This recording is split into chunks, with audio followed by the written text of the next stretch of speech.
brain and it charges your chakras up and it makes you highly intelligent.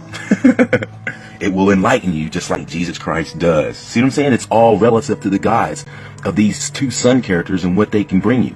The Rain Man gives you material shit. Jesus gives you spirituality. Super easy, man. That's all they're hiding is this fucking sun gods. You shouldn't worship a sun god, because I'm not telling you that there's no God at all. I'm telling you that there is a creator that made this place. And somehow they believe that it's disrespect for you to bow your head to one of these gods and tell you that another sun god exists. And that's what you're doing when you go to church. You bow your head to the black sun and you bring it into reality, your worship of this other sun god. It's just, you got a maker somewhere. And they've created all of this shit. And a lot of hint that it's just a woman who gave birth to these suns. Gave birth to a light sun, and the opposite side of that sun would be a black sun, which is just the flip side of it. It's not. And then the woman, you notice that the sun is a full grown being, but it's super tiny. And that's because this woman is just massive. This god female entity that Mother Earth represents. It's just a big ass woman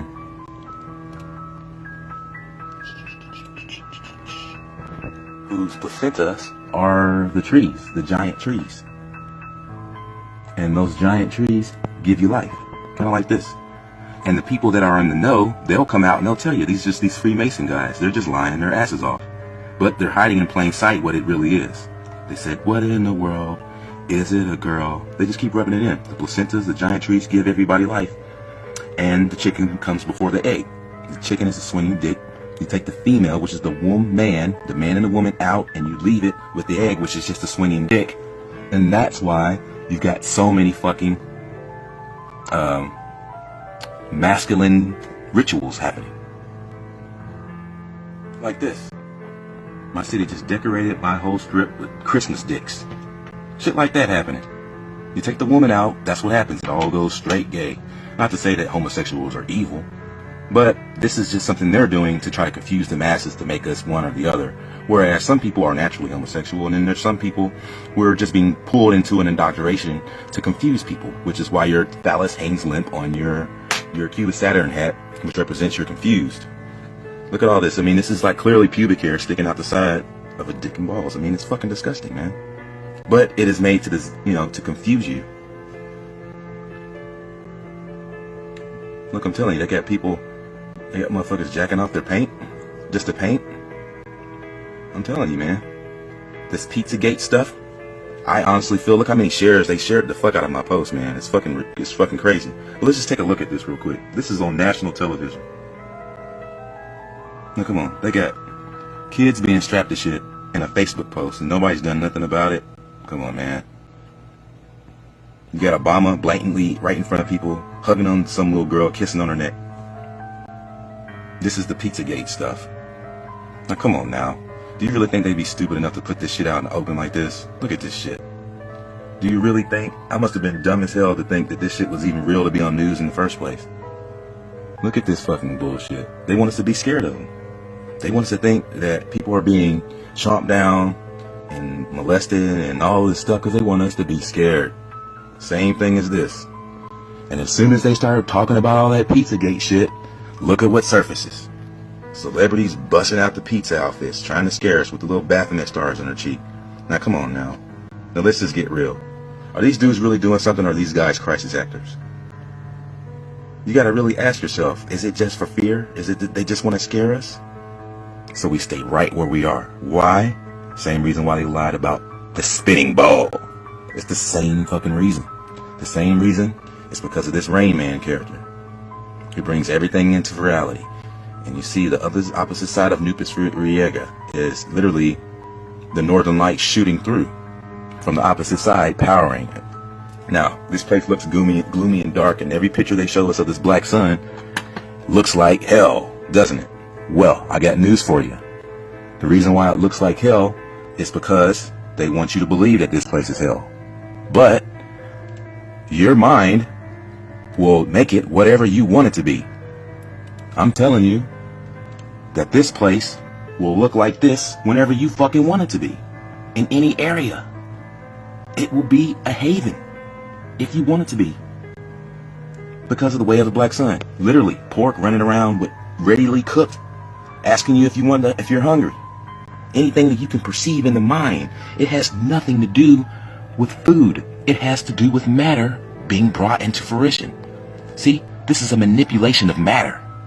This has nothing to do with food at all. It's a manipulation of matter by way of temporal and cognitive functions connected to the black sun. That's what this place is all about.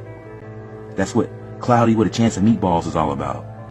That's what the center tree is connected to, a world that is connected to the black sun or Satan that brings things into reality.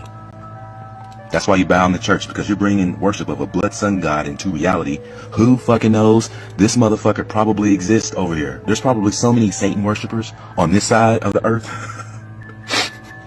There's so many Satan worshipers on this side of the earth, and Jesus worshipers. There's probably a real Jesus Christ walking around here with no purpose whatsoever, just walking around, just existing. Or Satan just walking around, just existing, just because motherfuckers want it to exist, not because it really does exist. And not because it can't exist, because it can exist, because life is what you make it. And the grass is greener on the other side, and all this shit they keep rubbing in your damn face. Literally, people are fucking sitting on their asses. And it goes on and on and on. It goes on and on and on. These things are running around in this place because people were imagining, and this shit comes to reality in this place. There's kingdoms and worships and districts, kingdoms and all kinds of things that are just created out in there. Let me show you another example. Disney's Big Giant. In this scene, what happens is this doesn't show you that part, but he's collecting the dreams from the opposite side. This part right here, where these are the northern lights. See that? It's shooting out of this magical tree here, out of the top of it. Now you should watch that BFG movie, because when they start walking up the hill, all of the water starts flowing up the hill where the tree is. All that water starts flowing up. It's fucking nuts in this BFG movie. You gotta see it, dude. I'm telling you. And then when they get to the top of it, they hop in the water and they bounce out the other side. And on the other side, all of the dreams that are in the world come to reality, and they're catching the dreams. Check it out.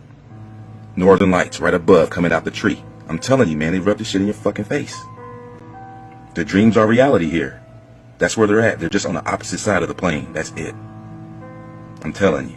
Check this motherfucking movie out. This is what it is. I'm telling you, dude. Rub it in your face.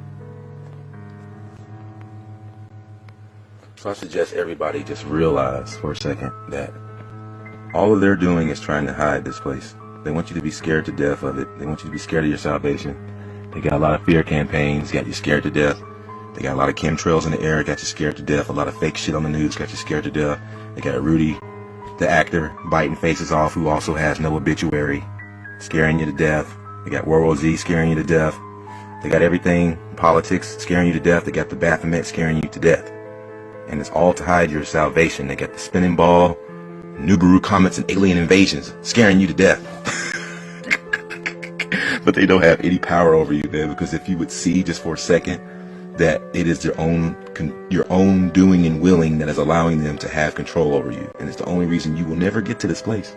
You will never go to this place because you're scared to death, because you think that this man is sitting there waiting over there to rip you a new asshole with the rest of his followers. But it's nothing but paradise. I'm telling you, they took the trees down, and we haven't been the same since. Everything has been stolen from us. We've been taught to reverse the truth. You get under there and drink that water, you live forever, you change your world, you create your own cognitive functions to create your own, shape your own reality. And there you have it.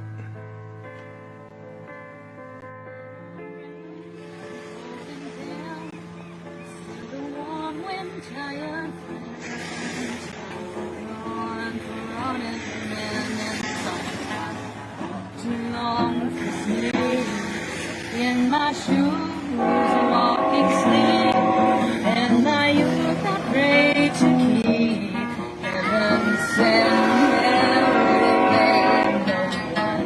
No one's like you anymore. Black hole sun, won't you come?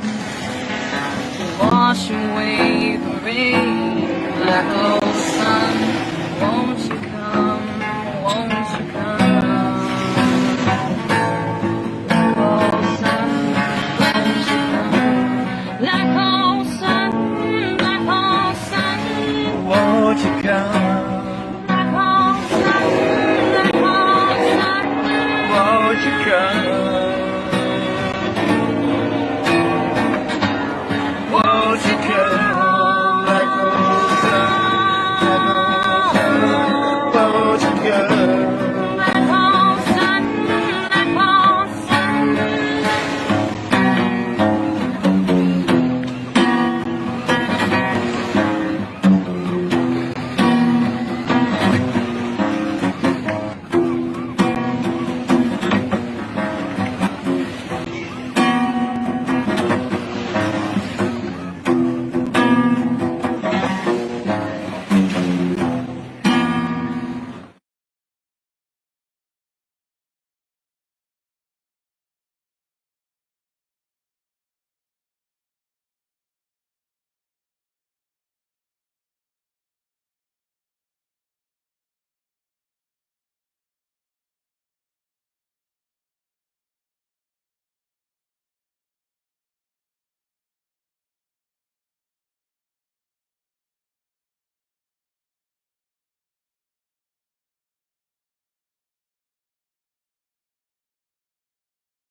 the most secret, feared, revered, observed object by the ancients, was called by the adepts and high-level initiates of the mysteries, the Black Sun.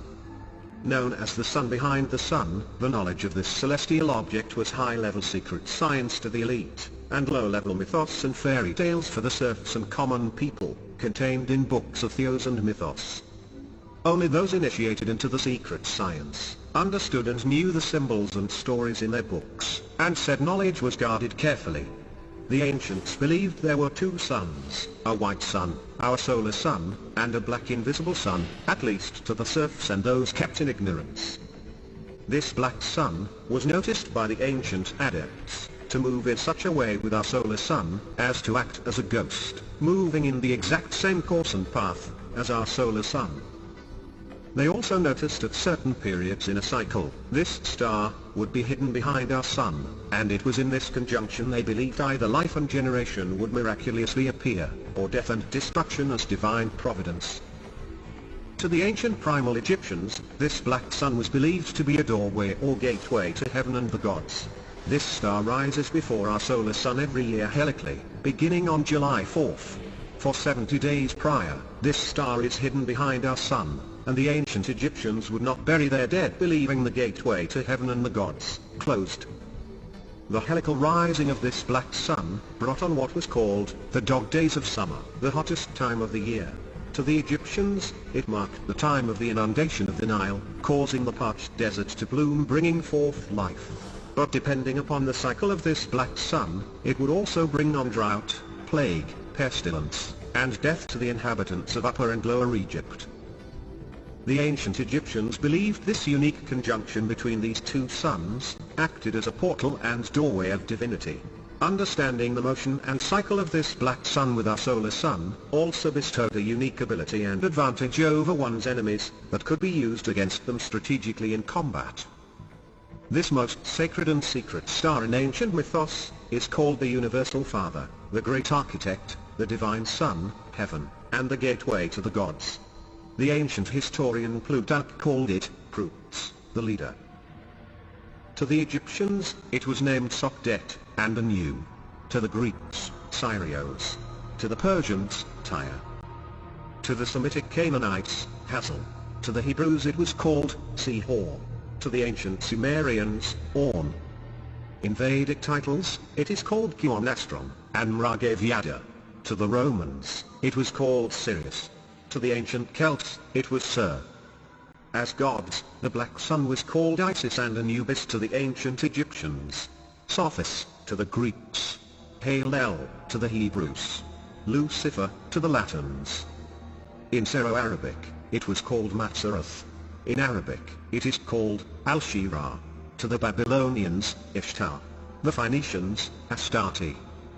Other titles are the blazing star, Scorcher, the morning star, the bright, the evening star, the mighty one, the holy one, the torch of Loki, the star of Shiva, the arrow, the star of the east, the ruddy one, the dog star, the third eye, pineal, Mother Mary, Diana, guardian of the gate, wonderful, he who holds the 7 stars, the conspicuous one, the queen of heaven, the mother goddess.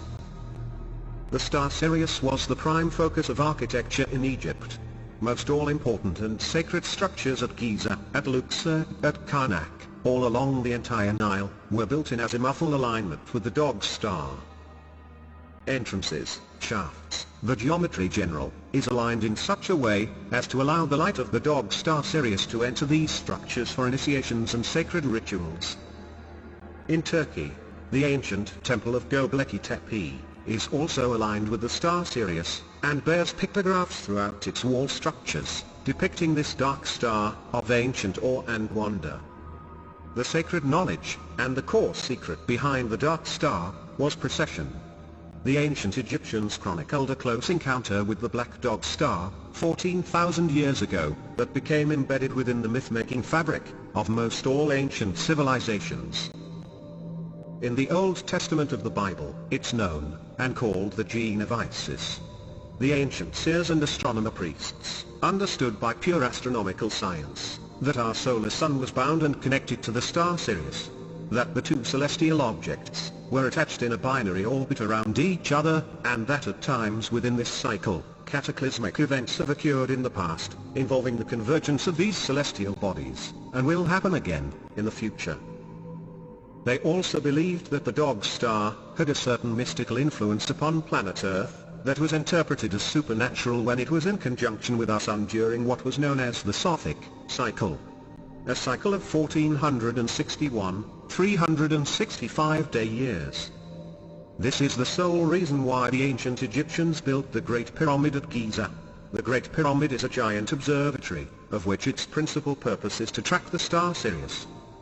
Throughout history, the secret knowledge involving the Black Dog Star was kept by the hierophants of the mystery religions, encoded by etymology and allegory. In today's largest secret society, the Freemasons, it is the most highly venerated object within their lodges amongst the higher degrees, and their architecture they have built in cities globally reflects the esoteric symbolism identifying this dark star and black sun. During World War II and the Nazi uprising, the secret attaché of Adolf Hitler's Third Reich were called the SS. To the recruits, it was called the Schutzstaffel, or Special Staff, Security Force. To the initiates of the Thule Society, it was called the Schwarze Sonne, or Black Sun. In a secret cable that was read by a Swiss ambassador to Tokyo, the code for the secret atom bomb program of the Nazis was called Sirius. One of the most famous German esoterists behind the occult dogma of the Schwarze Sonne was Swallow de Lubitsch. To Lubitsch, the Black Sun was the cosmic system of atomic structure, whose nucleus was in the great provider called Sophis. He stated the dog star was an extreme gravitational force emanating from the galactic center, and that Sophis, being called the soul of the dog star in antiquity, was also the soul of the German people emblazoned upon the national flag, the swastika. To the high echelon occultists within the Thule Society like Lubitsch, the SS were the initials that stood for ISIS, and the first and last letters of the name, Sirius. Within the matrix of theism and mythos amongst all early primal civilizations, is the ground zero and point of origin, the Sirius star. The star plays the most vital and important role in occult wisdom throughout history, whose knowledge is the most tightly kept and secretive, that unlocks the syncretic web of all mysteries of occult and metaphysical sciences. The Black Rite of Memphis practiced by the secret elites of Egypt, revealed this esoteric secret, through initiation, into the Black Dog Sun.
The Roman statesman and philosopher Marcus Cicero called Saturn Phaenon, a word meaning shining.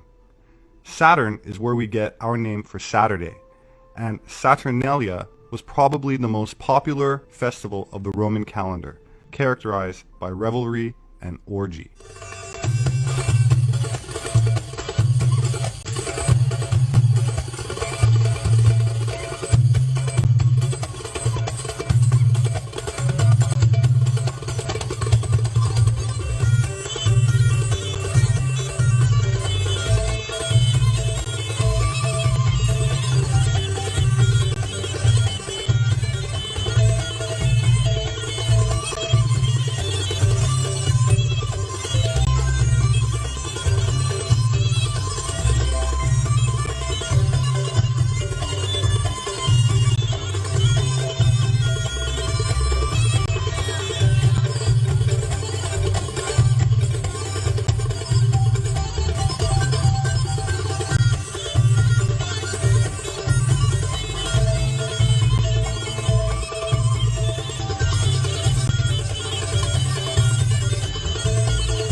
Jupiter was called the son of Saturn. The tale of Zeus or Jupiter and Kronos or Saturn is quite well known. Kronos, who had castrated his own father, Uranus, with a sickle, swallowed all his children by Rhea as soon as they were born, for fear that one would overthrow him. That was until Rhea contrived to smuggle the infant Zeus away. He grew up on Mount Ida, suckled by a goat, and grew up to overthrow his father. Saturn, with his sickle, was associated with the harvest, the passing of seasons, of a timeless era of plenty and bounty before time, a golden age. His devouring of his children taken as an allegory for the passing of generations. That Zeus was spared this fate of being devoured can be interpreted as his generation not being devoured by time, but instead everlasting, like the evergreen tree used now as the Christmas tree, green year-round. Christmas being the modern version of Saturnalia, the traditional time of rebirth and renewal, when the shortest day of the year and the longest night is passed after the winter solstice, and the days start becoming longer again. The solar year is reborn, like a phoenix, or later the eagle, the sign of Jupiter, the planet that has a 12-year cycle passing through the 12 houses or constellations of the zodiac. Saturn takes 28 to 30 years to complete a full cycle. Because Saturn is a symbol of wisdom, which grows with age, its cycle has been seen as particularly important in reflecting our development. Every 7 years, Saturn completes a quarter of the cycle, and we move into a new stage of awareness. The renewal of light and the coming of the year was celebrated in the Roman Empire as the Dies Natalis of Sol Invictus, or the birthday of the unconquerable sun, on December 25th. In the Northern Hemisphere during late December, the days are at their shortest lengths and the nights are at their longest. For those of the pagan world, this has always been the greatest time of the year to celebrate and practice the works of darkness. The pagan calendar identifies this period as the winter solstice. It was during the pre-Christian midwinter pagan celebrations of Scandinavia's Norsemen where today's Christmas traditions began. As a means of honoring the pagan sex and fertility god Yule, a 12-day celebration during the month of December was inaugurated. A large single log considered to be a phallic idol was lit on fire and kept burning for 12 days. Animal or human sacrifices were offered in the fire on each of those days. Wild, delirious reveling accompanied the daily sacrifices as drunken participants defiantly strove to make contact with spirits. 1,000 miles away in pre-Christian Rome, celebrants were paying homage to their own gods during the winter solstice. Witchcraft traditions hold that a number of pagan gods were given birth during this period, including Dionysus, Attis, and Baal, chief male god of fertility and licentiousness. Another pagan god from Persia, identified as Mithra, was said to have been born specifically on December 25th. Mithra was the god of the unconquerable sun, the god of the light between heaven and earth, worshipped at that time by an influential Roman cult. His birth symbolized an end to the long nights and a return to the dominance of the sun. During the month-long winter solstice celebration, courts in Rome were closed. Any and all crimes were allowed. Homosexuality, cross-dressing, and uncontrolled debauchery reigned supreme. Rome's order was turned upside down. Even children were allowed to join in the drunken orgies as part of the Juvenalia celebration. By 270 AD, the Roman Emperor Aurelian had made it official, setting aside a 7-day period from December the 17th through the 24th, culminating in an exchange of gifts on December the 25th to celebrate the birth of the sun god. This Roman orgy to end all orgies later became known as Saturnalia, in honor of the god Saturn, the god of excess. Roman soldiers invading Britain brought with them their pagan orgiastic traditions. Upon taking root in England, Saturnalia became known as the Festival of Fools, reigned over by the Lord of Misrule. By the 4th century, the influential government-sanctioned Church of Rome, unable to outlaw the growing number of pagan practices, chose instead to adopt them into their so-called official Christianity. The Church believed this would attract more pagans to their fold. Up until this time, the birthday of Jesus Christ, the Jewish Messiah, had not been celebrated at all. Ignoring scriptures, however, indicating that the birth probably did not occur during the winter, the church nevertheless confused biblical history and made Jesus' birthday coincide with the pagan god Mithra. The birth date of the sun god had now become the birth date of the Son of God. It was hoped that the pagan celebrations of Saturnalia would merge into this new legally sanctioned form of Christianity. The Church's practice of changing the dates of Christian events to coincide with pagan festivals continued, and by the 7th century, Pope Gregory I had ordered Augustine of Canterbury to incorporate any and all pagan practices and customs into the expanding Roman Catholic Church. During the Middle Ages, the debased Mardi Gras atmosphere of what was now known as Christ's Mass had reached a fevered pitch. Common practices included open sex in the streets, rioting, murder, and a number of pagan druidic Halloween rituals. This blood-drenched celebration got so out of hand that by 1652, following the execution of King Charles I, Christ's Mass was finally outlawed in England. A religious reform movement began sweeping the country, led by Puritan Oliver Cromwell. The Puritans took the biblical mandate seriously, which commanded that Christianity remain pure and separate from paganism. Despite their noble efforts, the celebration simply went underground, and by 1656, after only 4 short years under the ban, the public's demand for the legalization of Christ's Mass had become insurmountable. The appointment of Charles II to the throne restored England's monarchy, and with it the celebration of Christ's Mass. The Puritans had lost England, but they held high hopes for the New World. Following England's lead in 1659, the colonies of America had likewise outlawed Christmas. For 200 years, the clergy in New England battled to keep the riotous celebrations honoring the pagan god Saturn from infiltrating the New World. The Reverend Cotton Mather had warned in a Christmas Day sermon in 1712, "Can you in your conscience think that your Holy Saviour is honoured by hard drinking, lewd revelling, and by a mass fit for none but Bacchus or Saturn?" But the public's taste for sin and revelry persisted. In 1828, gang rioting during the Saturnalia-like Christmas celebrations got so bad that cities such as New York were forced to institute a professional police force for the first time in order to control the savagery. Christmas was not only not widely celebrated, in many cases, many places, Christmas celebrations were actually outlawed. By the mid-19th century, American churches were the last remaining holdout in the war against the validation of Christmas. However, they too finally succumbed as a result of the efforts of the American Sunday School Society, who began advocating Christmas programs for children as a method of filling the pews. The society argued that children could be taught about the birth of Christ through the reenactment of the Nativity.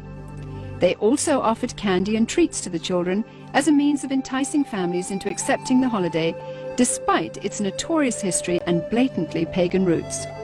The successful technique of bribing children with candy would later be used on an unsuspecting American populace in the effort to promote the acceptance of the pagan rituals of Halloween. However, it was the work of England's most popular writer, Charles Dickens, whose ghostly 1843 book, A Christmas Carol, cemented the Christmas holiday in the hearts of Americans forever. By 1875, the Puritans had been beaten, and by 1890, all American states had voted to make Christmas a legal holiday. Today's tradition of the Christmas Yule log stems directly from the worship of the pre-Christian Scandinavian fertility god Yule. Another good example of the pagan elements of Christmas is the whole concept of Yule and the Yule log. The very term is derived from the Norse god Yule, spelled J-U-L. And every year around Christmas time, a huge log was cut down and fashioned into a fertility symbol and then burned for 12 days. And on each successive day, a new sacrifice to the god Yule was performed in the fire, and a new sacrificial victim was burned to death. Sometimes, but not always, these sacrificial victims were human beings. Mistletoe, when used in the casting of Wiccan or Druidic spells, could render a woman helpless and open to sexual exploitation. This is where we get our custom of hanging mistletoe in doorways today, and if a woman is caught underneath, she may be kissed, and must not resist. The fir tree, the mistletoe, all of these things typically come from overtly pagan traditions, typically from Northern Europe, German, Norse, and English. Likewise, evergreen trees have always represented sex and fertility in pagan cultures. During the winter solstice, trees would be chopped down, brought inside, set up, and decorated as idols for worship. The Christmas tree was regarded as a sacred tree. The pagans of Northern Europe typically worshipped trees. They regarded trees and groves as sacred. So the bringing of the tree into the house would be a way of bringing this supernatural source of blessing into your home. That was the whole idea, that there were spirits who resided in the trees. In the Middle Ages, the tradition of the winter solstice Christmas tree primarily took root in Germany. During his reign, King George I, himself of German extraction, brought the custom to Victorian England. German immigrants settling in Pennsylvania did the same in America during the early 1800s. The concept of Santa Claus has had a long and winding history, with a number of diverse cultures contributing to the composite character we have today. Beginning once again in Scandinavia, Santa's original incarnation was in the form of Odin. Odin would travel the sky during the winter solstice, deciding who would die and who would prosper. Most believers were frightened of this particular time of year. In England, Odin eventually evolved into Father Christmas, who, crowned with sprigs of holly, traveled the countryside getting roaring drunk as part of the Festival of Fools celebration. Frequently, he would be accompanied by a horned goat, ironically the biblical symbol of those who reject the salvation of Jesus Christ. Recognized in various cultures as Krampus, Beelzebub, or Zwart Piet, Black Peter, this assistant of St. Nicholas is best known by his German name, Knecht Ruprecht.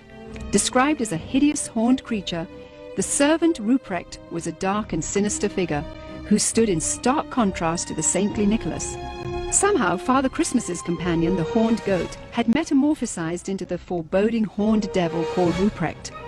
As St. Nicholas traveled from house to house, inquiring about the behavior of children, Ruprecht would drop candy and gifts down the chimney into the good children's shoes which had been placed there.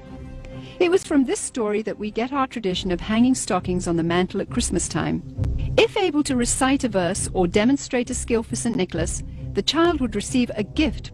If unable to remember a verse, or if the child had been bad, he or she would receive a switch or a whip. Ruprecht also carried a large sack which he would frequently use to haul away the really bad boys and girls. 19th century writer Theodor Storm, in his story about Knecht Ruprecht, even goes so far as to describe the switches given to the children by Ruprecht as tools to be used in sadomasochistic rituals. Numen is the Latin term for divinity, or divine presence, divine will, or divine mind. Kronos, or Saturn, was also seen as a universal numen in certain esoteric interpretations, which signifies the hidden, called by Latin Deus Latius, the hidden God, or in other words, the occult principle of all things. According to Varro, an ancient Roman scholar and writer, and I quote, "He that produceth out of himself the hidden seeds and forms of all things, and swalloweth them up into himself again." From here we may enter into a deeper understanding of the ancient mysteries. Some of who we today call pagans believe God to be diffused throughout all things. Plato himself approved of worshiping the invisible God in the sun, moon, and stars as visible images. The Zohar explains the term Ein Sof as follows, and I quote, "Before he gave any shape to the world, before he produced any form, he was alone, without form, and without resemblance to anything else. Who then can comprehend how he was before the creation? Hence it is forbidden to lend him any form or similitude, or even to call him by his sacred name, or to indicate him by a single letter or a single point." Honorary 33rd degree Freemason Manly P. Hall said, and I quote, "The Kabbalists conceive of the supreme deity as an incomprehensible principle to be discovered only through the process of eliminating, in order, all of its cognizable attributes. That which remains, when every knowable thing has been removed, is Ein Sof, the eternal state of being. Although indefinable, the absolute permeates all space. Abstract to the degree of inconceivability, Ein Sof is an unconditioned state of all things. Substances, essences, and intelligences are manifested out of the inscrutability of Ein Sof, but the absolute itself is without substance, essence, or intelligence. Ein Sof was referred to by Kabbalists as the most ancient of all the ancients. It was always considered as sexless. Its symbol was a closed eye.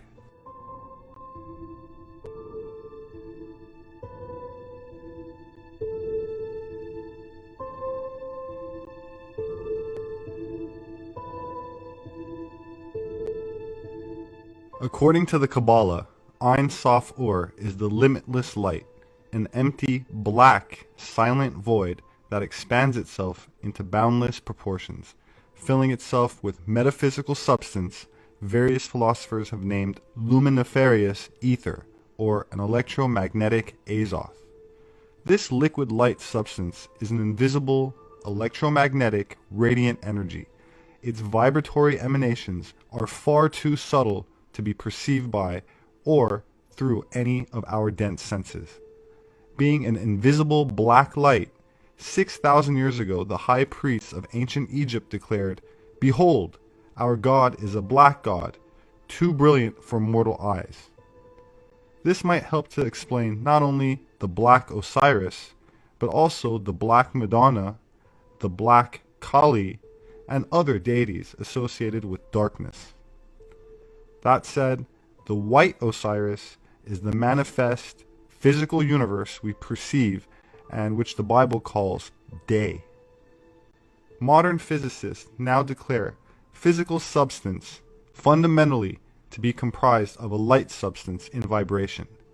They have yet to declare just what this light vibration might be, however. The smallest physical particle for years has been known as the quark. More recently, an even smaller particle has been revealed, and this science is labeled dark matter. Ein Sof Ur is that dark matter. The night, or dark matter, is the ocean of black, liquid light, a living, omniscient, omnipotent, omnipresent substance permeating every aspect of all manifest and unmanifest levels of experience.